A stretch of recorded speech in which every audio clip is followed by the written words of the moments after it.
Sabe, geralmente eu não tenho medo de nada, mas aquilo me assusta.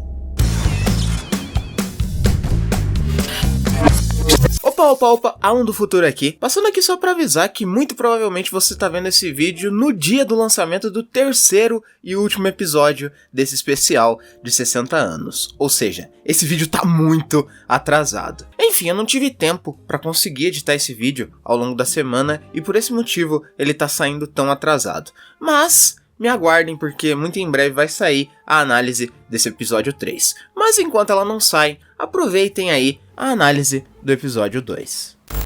Oi, eu sou Alan Rodrigues e sejam muito bem-vindos ao Blackout em Série. E meus amigos, que episódio bom!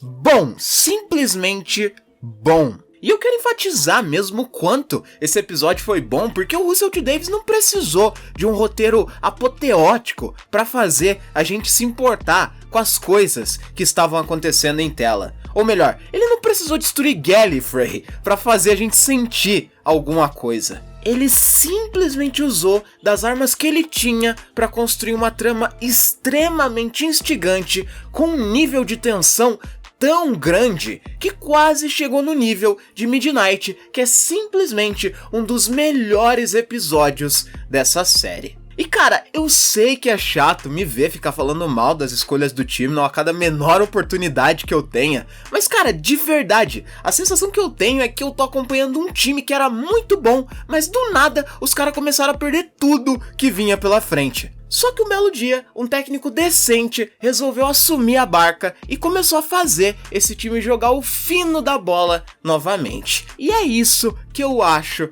que tá acontecendo. No caso, Dr. Who é esse time e eu sou aquele velho chato que fica lembrando cada um dos momentos em que esse time tava na merda para que as pessoas deem o devido valor para o que elas estão vendo agora em tela. Nós não estamos acompanhando o auge de Doctor Who. Muito pelo contrário, esses dois últimos episódios não chegam nem a arranhar a superfície do que foi o The Day of the Doctor.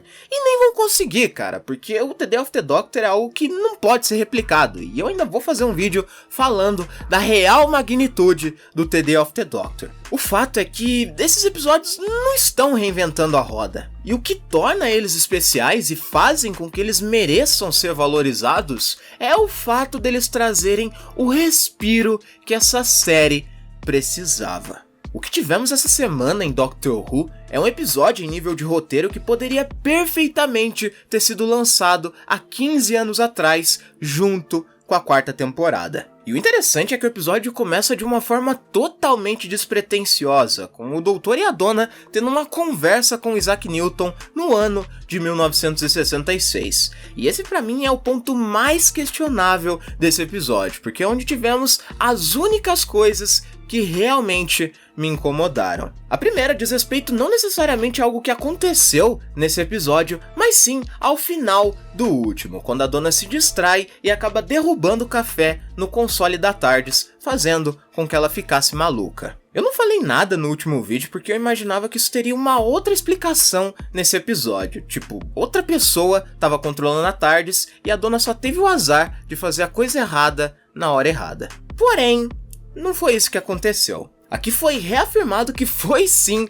o café da Donna que fez a TARDIS pirar o cabeção. E cara, eu achei isso muito forçado. Tipo, uma coisa é a Donna derrubar café na TARDIS, sair umas faísquinhas e a nave parar em outro lugar. E outra coisa bem diferente é a nave praticamente ser destruída por dentro. Cara, isso não tem o menor cabimento. Sério, não faz o menor sentido. É lógico, o especial ainda não acabou, então se no próximo e último episódio eles darem uma boa justificativa pra isso, atribuindo toda essa situação a alguma entidade superior, no caso, o Toymaker, eu vou achar muito foda, vou aplaudir de pé. Mas se isso não acontecer, esse pra mim vai ser disparado o ponto mais fraco desses episódios. E a segunda coisa que acabou me incomodando um pouco foi a piada sobre a Mavidade. Não entendam errado, tá? A piada é sim engraçada, e eu acho incrível a forma como o Russell T. Davies faz com que essa piada seja só uma forma de transmitir em quem tá assistindo a sensação de que tudo que tá acontecendo em tela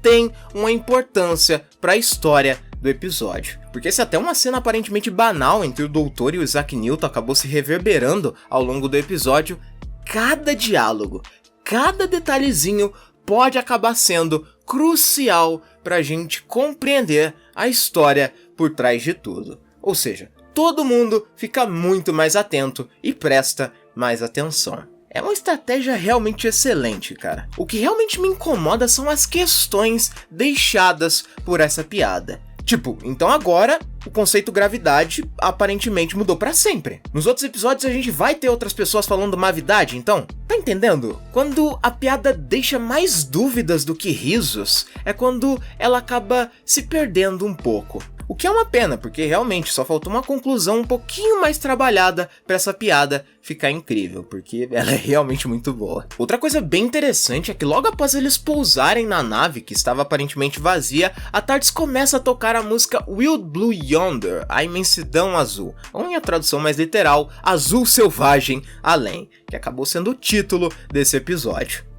Não Azul Selvagem Além, mas a imensidão azul. Enfim, o fato é que essa é a canção oficial da Força Aérea dos Estados Unidos, adotada no final da década de 1940. E apesar dessa música ter um ritmo alegre, o fato dela ter sido adotada nesse episódio traz uma carga muito mais ameaçadora, porque é a clássica sensação de, cara, que porra é essa? E quando a dona menciona o fato dessa ser uma canção de guerra e como o Wilford ficava incomodado por eles ensinarem ela na escola, esse sentimento de angústia e mistério acaba ficando ainda mais forte. Coincidentemente, em Doctor Who, os episódios que mais me fizeram ficar tenso foram justamente os episódios onde eles provocam essa sensação.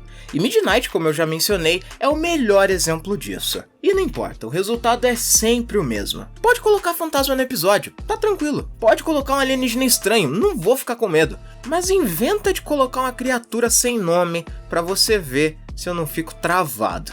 E adivinha só o que os caras fizeram nesse episódio? Ai, é um complô contra mim, cara, só pode. Inclusive, esse episódio teve várias rimas visuais com Midnight, e ele usa muito bem uma das melhores questões desse episódio, que é o medo do desconhecido. Eu já fiz um vídeo aqui no canal falando sobre Midnight, inclusive, se você ainda não viu, recomendo, porque esse é um dos melhores vídeos que eu já fiz aqui. Mas, basicamente, o que eu disse naquele vídeo se aplica perfeitamente nesse. Porque a partir do momento em que você introduz uma criatura e não diz qual é a sua espécie, não fala qual é o seu nome, não mostra nem mesmo a sua aparência real, não tem como. Você vai deixar as pessoas com medo. Porque é aquela velha história. O que você acha que faz com que toda criança tenha medo do escuro? A questão nunca é o escuro, mas sim o que tem lá. O medo do desconhecido. E falando no escuro, outra coisa muito curiosa acontece quando o doutor percebe que eles estavam no limite do universo. Uma distância tão absurda que nem mesmo a luz das estrelas conseguia chegar. E agora, entrando em um campo mais especulativo, eu acho que essa pode ter sido uma primeira menção ao Toymaker. Porque, se em teoria eles estavam no limite da criação, o que tem depois disso?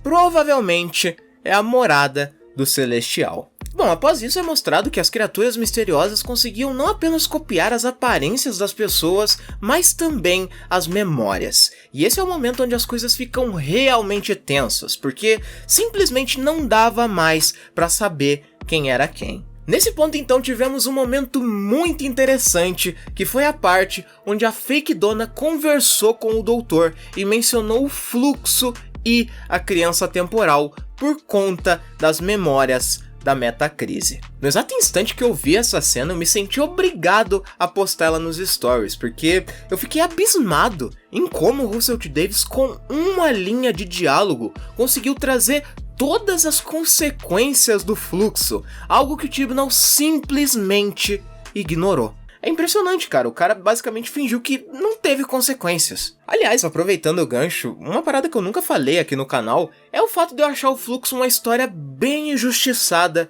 pelo fandom.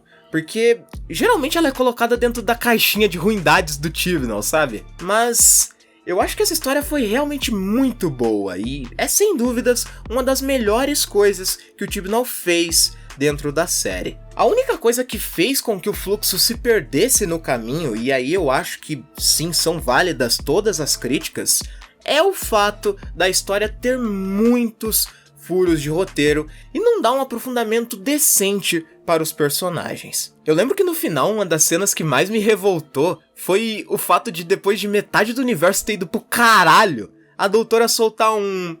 É isso aí, rapaziada, vencemos. Bora pra próxima. Ela não disse exatamente isso, mas você me entendeu. Sabe, uma história que não trabalha bem as consequências. E é muito bom ver que agora com Russell T. Davies essas questões estão tendo um devido aprofundamento. O cara não apenas se compromete com as histórias do futuro, mas também valoriza as histórias que vieram antes.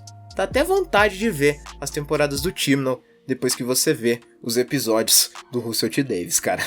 Talvez eu tenha exagerado um pouco. Bom, depois de muita treta, nós descobrimos o plot por trás da nave vazia e do robozinho andando lento. O fato é que tudo isso era um mecanismo de defesa e a capitã da nave acabou se matando para evitar que essas criaturas conseguissem fugir dali. Então tivemos o momento mais angustiante desse episódio, que é quando o doutor finalmente consegue recuperar a TARDIS e na hora de se decidir qual dona era a correta, ele simplesmente leva a dona errada. E cara, sem brincadeira, nessa cena eu fiquei o tempo inteiro com as mãos na cabeça em estado de negação, repetindo a mesma frase. Eles vão matar a dona, cara. Eles vão matar a dona, cara. Eles vão matar a dona, cara. Eles vão matar a dona, cara. Só que no último minuto, o doutor percebe que tinha pegado a dona errada, volta e salva ela. E então temos os dois abraçados juntos, ajoelhados, ainda em estado de choque, e novamente outra rima visual com o final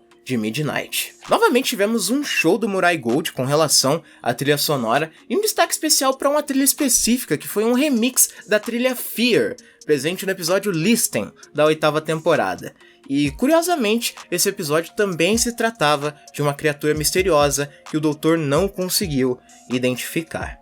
Bom, no final de tudo, tivemos finalmente o reencontro do doutor com o Wilfred. Infelizmente, o ator Bernard Cribbs acabou nos deixando um pouco depois da gravação desse episódio, e isso acaba tornando esse reencontro ainda mais emocionante, porque provavelmente esse foi o último trabalho do ator antes de falecer. E claro, tivemos um vislumbre de toda a destruição causada pelo Toymaker. Um destaque especial para essa cena específica, onde a gente tem essas duas estátuas de metal presentes no fundo. Provavelmente são estátuas do Toymaker, que agora deve estar governando a Terra e fazendo escarcéu com todo mundo. Mas de uma forma ou de outra, isso é algo que a gente só vai descobrir no próximo episódio.